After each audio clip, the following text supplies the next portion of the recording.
समुद्रसँग सम्बन्धित टप 4 यस्ता तथ्यहरू जसलाई थाहा पाएपछि तपाईँ पनि छक्क पर्नुहुनेछ। नम्बर 4, यो हो बर्मुडा ट्रायङ्गल, जसलाई धेरैले मृत्युको दोस्रो ढोका पनि भन्छन्। भनिन्छ यहाँ प्रवेश गरेका धेरै जहाज र विमानहरू रहस्यमय रूपमा हराएका छन्।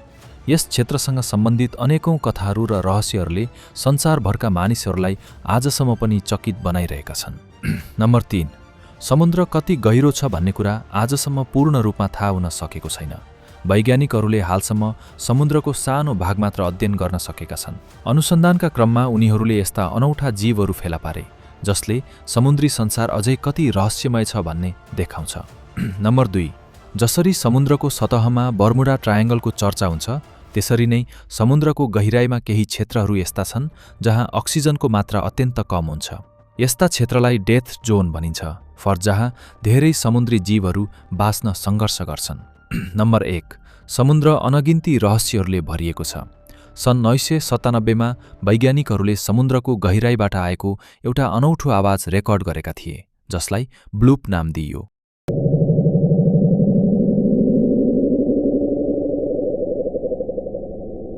यो आवाज यति रहस्यमय थियो कि त्यसले संसारभरका मानिसहरूको ध्यान खिच्यो। आखिर त्यो आवाज के को थियो भन्ने विषयमा आज पनि विभिन्न चर्चा र अनुसन्धान भइरहेका छन्। यीमध्ये कुन तथ्यले तपाईलाई सबैभन्दा धेरै आश्चर्यचकित बनायो? कमेन्टमा अवश्य बताउनुहोस्।